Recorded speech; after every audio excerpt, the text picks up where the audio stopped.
우리 국민 모두가 행복해지는 법. 우리 국민 누구나 만들 수 있습니다. 우리 국민의 동의와 청원으로 시작되는 입법 세상. TV국민청원 입법 로그인. 로그인. 안녕하세요. 조우종입니다. 안녕하세요. 변호사 손정입니다. 오늘은 보건의료와 관련된 입법 청원들을 준비했습니다. 변호사님은 그중에서도 먼저 우리 모두가 감사해야 할 그런 분들 꼽아볼까요? 어떤 분들 생각납니까? 정말 많은 분들이 생각나지만 당연히 첫 번째 감사 인사는 국민보건 최전선에서 수고하신 의료인들에게 마땅히 드리고 싶습니다. 정말 피와 땀, 눈물이 섞인 우리 의료인분들 일단 박수를 보냅니다. 박수. 네. 네, 열렬한 박수입니다. 정말 전국의 네. 뭐 병원, 보건소, 요양원, 또 약국, 또 어디 있죠? 선별진료소 등등등 제가 뭐 몰라서 빼먹은 것까지 다 포함하면 전국 곳곳에서 정말 소중한 생명을 지키기 위해서 전염병과 싸워오신 의료인 여러분 정말 감사합니다. 네, 팬데믹 시작된 이후에 우리 모두가 사실 의료인들 도움을 받았습니다. 네. 뭐 백신 접종부터 시작해서 PCR 검사 때도 그렇죠. 아주 잠깐이지만 우리는 잠깐 같지만 그분들은 하루 종일 맞아요. 고생하셨잖아요. 네. 정말 고맙습니다. 정말 고맙기도 하지만 마음도 굉장히 아팠거든요. 근데 이분들을 그저 한때의 영웅으로 칭찬하고 지나가서는 안 되겠다는 생각이 들어요. 물론입니다. 국가 의료 시스템이 종사자들의 희생만으로 유지되거나 발전할 수는 없겠죠. 네. 의료진이 보람을 느끼면서 국민 건강을 돌볼 수 있도록 시대에 맞는 제도도 마련돼야겠습니다.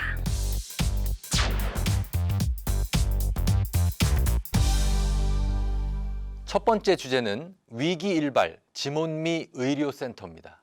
자, 변호사님, 위기일발 지몬미 의료센터. 이거 어떤 의료센터일까요? 너무 길고 어려운데 약간 위기일발이니까 추리소설 배경인데 지몬미, 지켜주지 못해서 미안해. 그렇죠. 그죠? 네.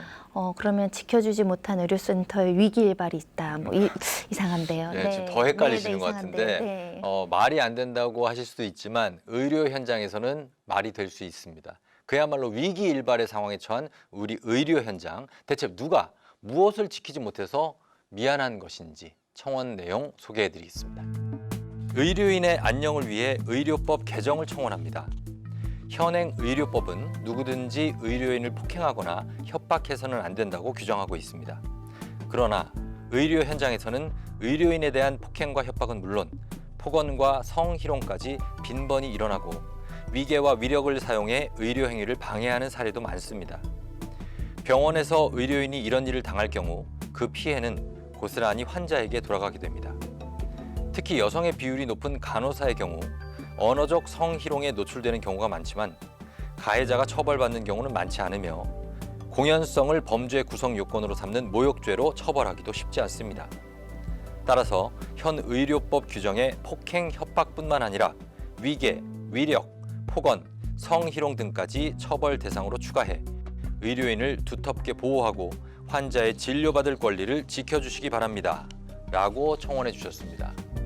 자, 그러니까 위기일발은 바로 각종 폭력 범죄에 노출된 우리 의료 현장의 상황이었고요. 그리고 끝까지 환자를 살리기 위해서 사투를 벌이기도 하는 우리 의료인들이 오히려 자신의 일 때문에 이렇게 생명의 위협을 당하는 사고가 자주 벌어지고 있다는 겁니다. 그런 위기에서 의료인을 지켜주지 못하는 현실을 바로잡아달라는 말씀이네요. 참 안타까운 현실인데요. 의료 현장에서 의료인이 폭행을 당하는 사고가 끊이지 않고 있습니다. 네. 바로 얼마 전 지난 6월 15일 용인시 한 종합병원에서도 환자의 가족이 휘두른 흉기에 의사가 큰 부상을 입고 수술까지 받는 일이 있었습니다. 아니, 환자를 살리는 의사에게 흉기를 휘두른다. 대체 왜 그런 겁니까? 이날 해당 병원 응급실에 70대 여성이 심정지 상태로 이송됐다고 하는데요. 네. 당연히 응급실 의료진이 심폐소생술을 포함해 최선의 노력을 다했지만 환자를 살리지는 못했습니다. 그런데 사망한 여성의 남편이 자신의 아내가 병원의 잘못으로 사망했다라고 주장하면서 응급실 의사를 흉기로 찔러서 상해 입힌 사건입니다. 네. 해당 의사는 다행히 곧바로 수술을 받아서 생명에는 지장이 없다라고 하는데요. 가해자 현재 살인미수죄로 구속된 상태입니다. 사실 이런 사고는 뭐 어쩌다가 한 번씩 일어나도 안타까운 사건인데 현실은 그렇지가 않다는 게 문제입니다. 얼마 전에 경찰청이 발표한 자료를 보면 매년 의료기관에서 벌어지는 폭력 범죄가 무려 2,000건이 넘는다고 합니다. 의료기관 종사자의 약 90%가 폭력을 경험한 적이 있다, 폭행을 경험한 적이 있다라고 응답했습니다. 병원이 의원보다는 한 6.6배 정도 높게 폭력을 경험한 것으로 보고가 되었습니다. 폭력의 유형은 병원이 조금 더 심해서 상해, 협박, 진료 방해 이런 것이었고 의원은 주로 폭언 이런 것이 많았던 걸로 드러났습니다. 변호사님, 이 세상 그 어떤 폭력도 사실 용납해서는 안 되지만 특히 의료기관에서 의료인을 대상으로 벌어지는 이런 범죄는 좀 특별히 더 강하게 근절해야 되지 않을까 생각되는데 현행법은 어떻습니까? 성원인도 거론하셨는데 우리나라엔 이미 의료인 폭행 방지법이 시행되고 있거든요. 네. 하지만 법 제정까지 과정은 쉽지 않았습니다. 제17대와 18대 국회에서 의료기관 종사자를 폭행 또는 협박할 경우 5년 이하의 징역 또는 2천만 원 이하의 벌금에 처하는 법이 연속 발의됐는데요. 모두 회기 만료로 폐기되고 맙니다. 그러는 사이 병원에서 의사나 간호사들이 환자나 그 가족에게 폭행 피해를 입는 사고들이 계속 일어났고 당연히 법과 제도를 개선해서라도 의료인을 보호해야 한다는 여론이 확산됐습니다. 그 결과 19대 국회 회기 중이던 지난 2016년 5월 의료인 폭행 방지법이 국회를 통과했는데요. 하지만 법 제정이 무색하게 의료기관 내에서 의료인을 상대로 한 폭력 범죄는 여전히 줄어들지 않았습니다. 특히 총각을 다투는 응급실에서 의료인이 위험에 처하는 경우가 많았는데요. 경찰청이 국회에 제출한 자료에 따르면 응급의료 종사자를 폭행하거나 협박해서 검거된 인원이 2013년 152명에서 2017년 477명으로 불과 4년 만에 3배 이상 증가한 것으로 나타났습니다. 국회도 이런 현실에 방관하지는 않았습니다. 2018년 12월 27일 응급의료 종사자를 폭행할 경우 징역 5년 이하 또는 벌금 2천만 원 이하였던 처벌 규정을 10년 이하의 징역 또는 1천만 원 이상 1억 원 이하의 벌금으로 강화하는 개정안이 통과됐습니다. 네, 응급차나 응급실에서 의료진을 상대로 한 폭력 범죄가 이어지고 그래서 처벌을 강화하는 방향으로 법을 개정했는데 그래도 범죄는 계속되고 있고 어떻습니까? 이렇게 변호사님, 이런 상황이 응급실에서만 벌어지는 건 아니죠? 네, 요즘도 잊을만 하면 한 번씩 깜짝 놀랄 만한 의료인 폭행 사고가 보고되긴 하는데요. 네. 특히 지난 2018년 12월 31일이었죠. 환자가 유들은 흉기에 찔려서 목숨을 잃었던 임세원 교수 사건에 네. 의료계는 물론 온 국민이 큰 충격을 받기도 했는데요. 네. 이 사고 이후에 각 병원마다 비상대를 설치하거나 응급시 의료진의 비상 대피로를 마련하는 등의 자구책이 마련되기도 했습니다. 국회도 2019년 4월에 의료법 일부 개정안을 통과를 시켜서 의료인을 폭행했을 경우 7년 이하의 징역 또는 1천만 원 이상 7천만 원 이하의 벌금에 처하도록 처벌 규정을 강화했습니다. 다들 아시겠지만 법은 범죄를 근절하는 여러 가지 방법 중에 하나일 뿐입니다. 물리적인 폭행과 협박은 물론이고 청원인이 심각성을 호소했던 위계와 이력, 그리고 언어적 성희롱에 이르기까지 의료인의 몸과 마음을 위협하는 모든 폭력이 하루빨리 근절되도록 법과 제도 정비뿐만 아니라 다각적인 노력이 필요할 것 같습니다. 의료법 개정은 일반적인 형사법보다 이미 엄하게 이루어지는 방향으로 이미 되어 있으니까 좀 더 다른 차원에서 해결 방법을 찾았으면 한다라는 건데요. 의료기관의 안전한 진료 환경을 만들기 위한 책임 이런 것들을 좀 더 보완하는 규정을 만들었으면 하는 것이 법률 개정 사항이라고 좀 살펴볼 수 있겠습니다.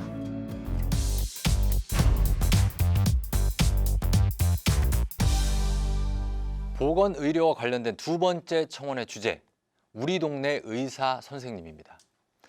변호사님, 혹시 사시는 동네에 친한 의사 선생님 계신가요? 친하다는 표현보다는 그냥 믿고 자주 찾는, 우리 저를 알고 우리 네. 가족을 아는 의사 선생님 계시죠. 큰 병원이 시설도 좋고 유명한 선생님도 많이 계시긴 하는데 네. 제가 사는 동네 의사 선생님들이 어찌됐든 저를 가장 잘 알고 저나 가족의 건강 상태를 누구보다 잘 알고 계시니까 주치의처럼 더 믿음이 가죠. 맞습니다. 저도 지금 거의 10년 넘은 이비인후과, 정형외과 뭐 이런 선생님들 그냥 친하게 지내는 분들 계신데 이런 동네 의사 선생님이 정말 꼭 필요하죠. 그래서 언제든 믿고 찾을 만한 동네 의사 선생님이 있어야 하는데 없는 동네가 많다고 합니다. 하긴 뭐든 꼭 필요한 시설이나 인력일수록 좀 대도시, 도시로 몰리는 경향이 있긴 하죠. 그렇죠. 네. 의사가 없는 무의촌 문제를 해결해야 한다는 이야기도 꽤 오랫동안 반복되고 있잖아요. 네. 국가에서 지역마다 공공의료 인력을 적절히 배치하면 되지 않겠느냐. 뭐 이렇게 생각하시는 분들도 계실 겁니다. 그런데 현실은 그렇게 말처럼 간단하지가 않습니다. 이와 관련된 청원 알아보겠습니다. 지역 의사제 관련 법 개정에 반대합니다. 우리나라의 의료 취약지 문제가 불거지는 것은 시골의 병원이 부족하기 때문입니다. 즉, 의사들이 시골에 가지 않는 것이 가장 근본적인 문제인 것이죠. 그러나 이 문제는 의사 수를 늘리는 것으로 해결할 수 없습니다. 지역에 공공병원을 짓고 그곳에 많은 의사가 근무하도록 적절한 유인책을 고민해야 합니다. 변호사님, 이 청원 결국 국회에서 논의 중인 지역의사제라는 제도에 대해서 반대 의견을 표시하고 있는 건데요. 우선 그 내용부터 한번 짚고 넘어가야 될 것 같습니다. 지금 국회에서 논의 중인 지역의사제는 어떤 제도인가요? 지역의사제 논쟁은 지난 2020년 7월 더불어민주당의 김원희 의원이 발의한 지역의사법 제정안에서 촉발됐습니다. 네. 주요 내용은 각 지역의대에서 신입생을 뽑을 때 지역의사 특별 선발 전형이라는 명목으로 별도의 학생을 뽑아서 국가나 지자체에서 이제 장학금을 지원하고요. 네. 이후에 이제 해당 의대생들이 의사고시 합격하면 의사가 되는 거잖아요. 그렇죠. 지역 공공의료기관에서 10년 동안 의무 복무하도록 하자는 제도입니다. 그러면 쉽게 말해서 지역에서 근무할 의사를 아예 의대 입학할 때부터 별도의 정원으로 선발을 해서 양성하자는 건데 이게 나름 취지는 괜찮은 제도 같은데 그런데 청원인은 어떤 이유로 이렇게 지역의사제에 반대하는 거죠? 핵심 이유는 지역의사제 특별 전형으로 의대생을 더 뽑을 경우 문제는 해결되지 않고 부작용만 발생할 것이라는 우려인데요. 이런 의견은 대한의사협회를 중심으로 주로 제기되고 있는데 주요 내용 잠시 소개해드리겠습니다. 한마디로 한국은 의사가 부족한 나라가 아닙니다. 그런데도 지역 공공의를 확보하기 위해 의대 정원을 늘린다면 격차 해소는커녕 부작용만 늘어날 것입니다.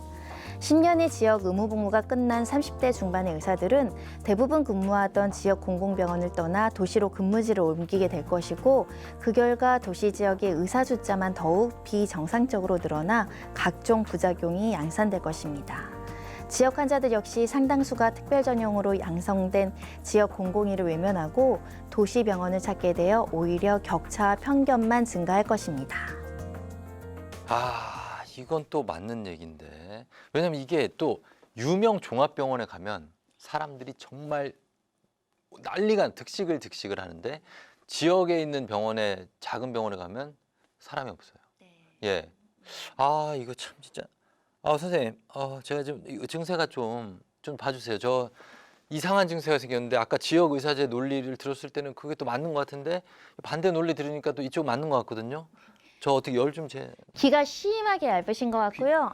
귓볼 마사지를 열심히 하셔야 마사지. 될 것 같은데 오락가락 하시는 거죠 아파요. 지금? 예. 귀가 얇아서 귓볼 마사지를 하라. 이 의사 선생님 큰일 날 뿐이네. 예, 그게 말이 되는 겁니까? 저는 변호사입니다. 제 말을 들으시면 안 되고 일단 의사가 아닙니다. 예, 의사 아니고 변호사시니까. 알겠습니다. 그러면 이분도 좀 진료가 필요할 것 같습니다. 바로 당신입니다. 근데 조우종 씨만 그런 게 아니라 좀 뭐요? 헷갈리시잖아요. 제가 네. 보기에도 양쪽 논리가 다 맞고 일리가 있다 보이는데요. 당연히 국회에서도 최종 입법할 때까지 치열한 논쟁과 수정이 예상되는 상황입니다. 네. 이럴 땐 현장의 목소리가 중요하잖아요. 그럼요. 실제 지역 의사로 근무하시는 분이 언론사에 기고하신 내용을 잠깐 소개해드리겠습니다. 내가 살고 있는 강원도 춘천에는 고탄이라는 마을이 있습니다. 행정구역상 춘천시이지만 시내에서 차로 40분은 가야 하는 곳입니다.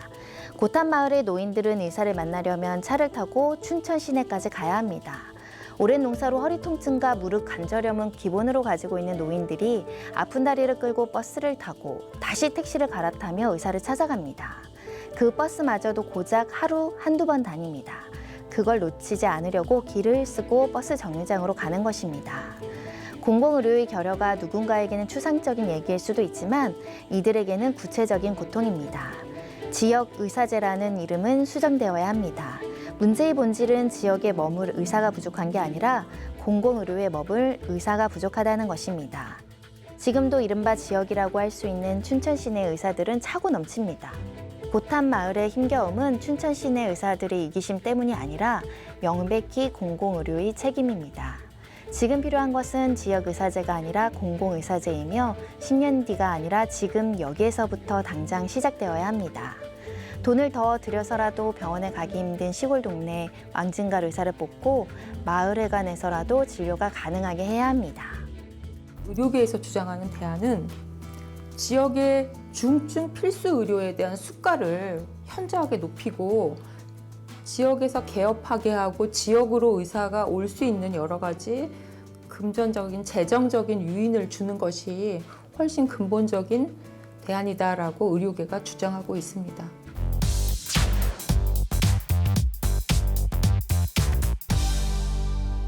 자, 오늘의 세 번째 주제 16대 1. 자, 변호사님 혹시 전설의 16대 1 이 얘기 들어보셨나요? 이게 뭐 주먹, 뭐 스포츠 경기 뭐 이런 건가요? 아니면 뭐 축구에서 우리가 막 16대 1로 이겼다던가.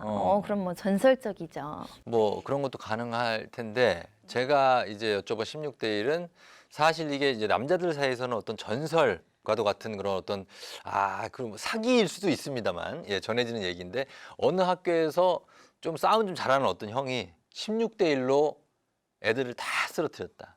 15명째 조금 힘들었지만 마지막 한 명까지 쓰러뜨렸다. 이런 전설이 다 학교마다 있거든요. 그런데 16대 1은 사실 영화에서 봐도 안 믿기죠. 그래요? 영화니까 그러려니 그냥 그런가 보다. 근데 16대 1과 의료 정책이 무슨 상관일까요? 뭐 16대 1로 싸우다가 예. 응급실에 실려간 사람 이야기일까요? 사실 그런 분은 없어야 되겠지만 이 얘기는 사실 우리 의료계에서 16대 1의 영웅담, 이게 전설이 아니고 실존하는 이야기고요. 우리나라 간호사 한 명이 담당하는 환자 수가 평균 16.3명입니다. 16대 1 맞죠? 미국의 간호사들이 한 명당 5.7명의 환자를 돌본다고 하니까 거의 뭐 3배 가까운 숫자인 거죠. 고생하시는 건 알고 있었는데 네. 심각한 수준이네요. 그렇죠. 그래서 최근 간호사의 업무 부담과 영역에 대한 입법 청원이 이슈가 되고 있죠. 네. 이번엔 제가 소개해드리겠습니다. 평균 근속 연수 5.9년, 평균 퇴직 연령 34살, 1년 미만 신규 간호사 이직 비율 30.5%, 간호사 면허 소지자 32만 명 중 실제 의료기관 근무 간호사는 고작 13만 명입니다. 이것이 숫자로 본 한국 간호사의 현 주소입니다. 간호사가 병원을 떠나는 이유는 명확합니다. 현재 우리나라의 간호사들은 너무나 많은 환자들을 홀로 담당해야 합니다. 큰 대학병원의 경우 간호사 한 명당 12명에서 20명, 요양병원의 경우 40명까지도 담당하고 있습니다. 간호사들은 식사, 화장실을 포기하며 바쁘게 뛰어다녀 위장병, 방광염에 시달리고 있고 불규칙한 교대제 생활로 인해 수면장애에 시달립니다. 의료법에 간호사 한 명당 담당 환자 수를 12명으로 정해놓았지만 강제 조항이나 처벌 조항이 없어 이마저도 지켜지지 않고 있습니다. 간호사 1인이 담당하는 환자 수를 줄이지 않으면 간호 인력 부족 문제의 악순환은 끊어내지 못할 것입니다. 간호사들이 안전하게 일하고 환자의 치유를 위해 전념할 수 있도록 간호사 1인당 환자 수를 법제화해 주십시오. 이런 내용으로 갇힌 간호인력인권법이라는 입법안을 청원해 주셨어요. 네. 국회 국민동의 청원 사이트에 이 청원이 게시된 시기가 지난 2021년 가을이었는데요. 이 안은 당시 기준이었던 10만 명의 동의를 얻어서 현재 국회에 회부된 상태입니다. 그러면 간호사 한 명이 담당하는 그 평균 환자 16.3명, 이게 평균일 뿐이고 실제 현장 가면은 뭐 20명 또 30명 이상의 환자를 아까 막 40명까지 나오는데 이거 혼자 담당하는 간호사분들도 많다는 건데 이게 아무리 실력이 뛰어나고 뭐 헌신, 정성 다하고 인성이 정말 훌륭하셔도 사람은 한계가 있는 법이잖아요. 혼자서 그 많은 환자를 제대로 돌볼 수가 있습니까? 그래서 청원자를 비롯해서 수많은 간호사 그리고 간호사 지망생들도 바로 그 점을 가장 우려하고 있습니다. 네. 해당 내용 마저 소개해드리겠습니다. 이미 다른 나라에서는 환자 대 간호사 비율을 법으로 정하고 있습니다. 미국 캘리포니아주는 1999년 간호사 배치 기준을 만들어 간호사 한 명이 5명 이하의 환자만 돌보도록 정했습니다. 호주 퀸즐랜드주의 경우 더 많은 간호사를 배치한 이후 환자 사망률과 질병 감염률이 모두 12%씩 감소하는 효과를 보았다고 합니다. 우리나라도 손 놓고 있을 수만은 없습니다. 지금 바로 환자 대 간호사 비율을 법제화하고 이를 지키지 않는 의료기관은 처벌해야 합니다. 이 모든 문제는 사실 양면성이 있는 법인데요. 간호사의 근무 환경에 여유가 생길수록 사실 환자의 쾌유에도 도움이 된다는 거. 그리고 누구나 환자가 될 수 있습니다, 여러분. 그러니까 이거는 다들 동의할 만한 상식이 아닐까 싶은데 그럼에도 불구하고 자격을 갖춘 간호사들이 현장에서 이렇게 절반 이상이 떠나가는 이 현실, 이 계속되고 있거든요. 분명히 고쳐야 되고 당연히 고칠 수 있는 문제라고 저희는 믿습니다. TV 국민청원 입법 로그인, 오늘은 보건의료와 관련된 입법 청원에 대해서 알아봤습니다. 자, 변호사님, 오늘 이 입법 청원을 통해서 우리 의료 현장의 주요 이슈들을 살펴봤는데요. 자, 이런 대사가 떠오릅니다. 아프냐? 나도 아프다. 지금 저한테 말씀하시는 거죠? 저 안 아파요, 안 아파요. 네, 저 아프냐고. 예, 아니 왜 이거 모르는 네. 척 하시면 어떡합니까? 드라마요. 드라마 너무 다모에서 설레는. 이서진 씨가 했던 명대사인데 네. 아프냐? 나도 아프다. 이거 장면 보시면서 그때 심쿵하셨잖아요. 왜 모른 척 하세요? 금방 설렐 뻔해가지고. 아하. 근데 지금 우리나라 의료 현장과 지금 이서진 씨 대사였죠? 이게 무슨 상관이에요? 왜냐하면 우리가 몸과 마음 어디든 아프면 찾아가는 곳이 이렇게 의료기관인데 의지하는 분들도 의료인들이잖아요. 그렇게 우리 아픈 곳을 치료해 주는 분들인데 사실 그분들도 아까 말씀드린 의료인 폭행 범죄, 또 혼자서 막 수십 명의 환자를 담당하는 환경, 이렇게 우리가 몰랐던 아픔을 너무 오래 앓고 계시다는 생각이 들어서 제 마음이 너무 아팠습니다. 그래서 아프냐? 나도 아프다. 저도 아픕니다. 모든 의료인들이 적어도 자기 일 때문에 아프거나 다치거나 마음 상하는 일은 없어야 우리도 좀 덜 아플 텐데요. 네. 아무쪼록 오늘 소개해드린 국민 입법안들이 국회에서 잘 처리되기를 기대하겠습니다. 오늘 저희가 준비한 내용은 여기까지입니다. 잊지 마세요. 더 건강한 사회를 위한 아이디어가 떠오를 땐 언제나 입법 로그인.